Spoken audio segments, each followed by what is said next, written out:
night, come home, work sucks.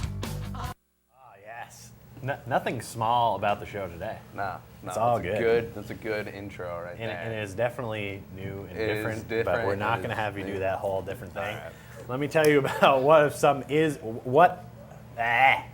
cut. Nice Let's do it purple again. tongue No way. there. That was awesome. Well, it's the purple Powerade. Anyway, this is Talking Trash. How you doing?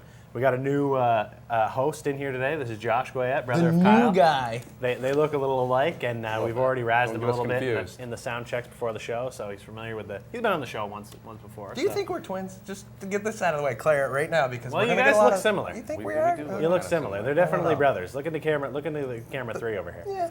See, they're alike. You're definitely brothers. All right. Yeah. So it happens. Well, I There's can nothing you accept can do that. about it. You came from the same place. Yeah. Well, All right. So aside well, from they that, told me that when I was younger that they found him in a shit pile. So I don't know though. That's just what they told me. well, you must have been in the same pile. Way to go. Something.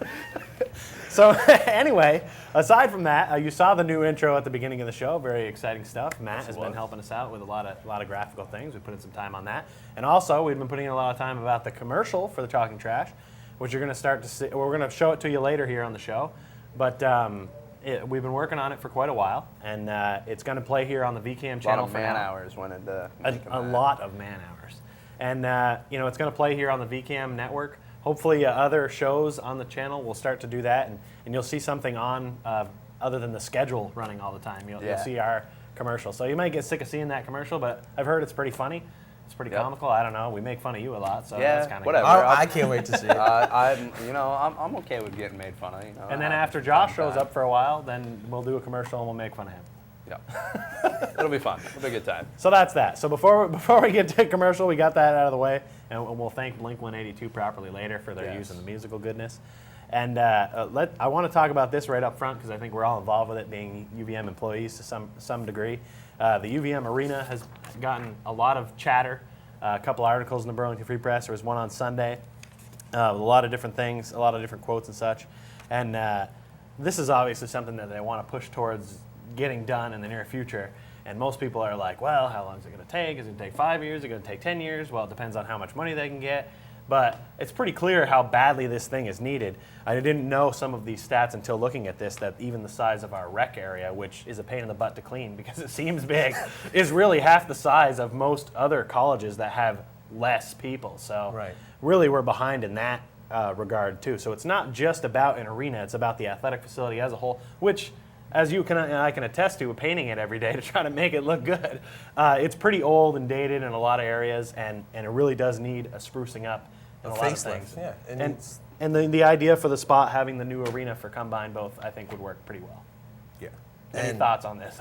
Well, yeah, I mean, I think it'd look pretty good to fix it up a little bit, because it does seem a little small. So I mean, to make it bigger, as you mentioned, the other colleges that are even smaller have bigger arenas. So. And I want to say that those doors opened for the complex that's there now in 1962. I mean, I could be off a few years here or there. Well, some parts of it were built, but in the 90s they added, the indoor Different track. parts. We know what they added In front of this and that, Gutterson, but really, I mean, there's no alternative. They need to go with that. Well, like John Fantino's article said in the Burlington Free Press on Sunday, if you didn't get a chance to see it, basically they were saying that there's a lot of different things that go into this. There's a lot. The waiting list for tickets for hockey games, you could be on that for 20 years, as Jesse Bridges said in the thing. And I know it's almost impossible. They've sold out going over 3-year span now. Yep. And it's really tough to get into some of those games. And luckily, unless you're an employee, you have to know somebody to get a ticket. And that makes it hard to get in, I think. And in the way things are going right now, Mike Lonergan had some good quotes where he said, quote, "In our league, I look at Binghamton, Boston University, Albany. They all have way better arenas than we do. The bottom line is kids look at the facilities probably more than they should. With the level of players we are recruiting right now, our current arena comes in last every time." And I think those are big words from a man who's in an important spot. And it's got to be true. I know that anytime I go to other sporting arenas, which I do on a very frequent basis, I always take a look around because I'm interested. And I always think to myself, this beats the pants off ours.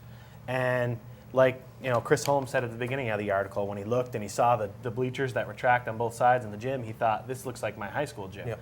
It's tough to get good players in here to and with compete at the level we want to be at. When you see a game, you see the fans behind the backboards, and there's no fans behind the backboards up there. That's a big factor. So I mean, it's hard to even distract anybody up That's there. a big part of home court advantage. Yes, and it doesn't seem like the home field advantage, or home court advantage rather, is really that much of an advantage when you don't really have a big distraction when you're the away team.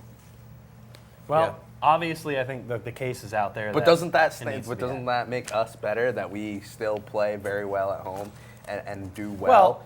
Okay, with not such an advantage. Could you imagine it? Would that make us a lot better if we had such a much bigger advantage? I don't know about that, but the fact that can be said is that although you don't have fans behind the backboard, because everybody's on those same wooden bleachers and they're all kind of packed into a very little area when you think about it, that noise gets that much louder. Yeah, and I know a lot of people always talk about the loudness and the rattling of the wooden Those bleachers. bleachers, So they make some noise themselves. It has its own charm, and yes, they definitely do play pretty well there. And that's part of it. It's a smaller gym. You're shooting at different baskets. A lot of people, places have freestanding baskets now. Ours still come down from the ceiling, so it's kind of a different thing. And obviously it's still working because we do still play pretty well at home. So, but we're told, and he's leaving the studio, so maybe not. Okay, we're told that the commercial might be ready to run, so if we can do that, we'll check it out right now, and then we'll be right back. We're cutting away. This is exciting. This is This is the first. different. Thanks for joining us for Talking Trash.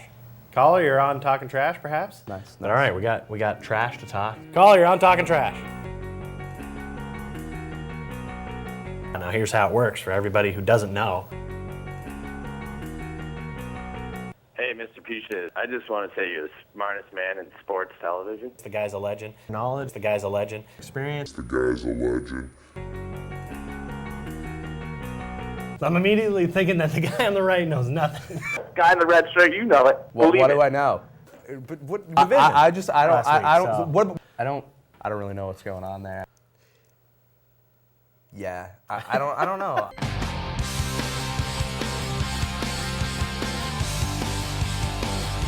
Wow, I'm riveted.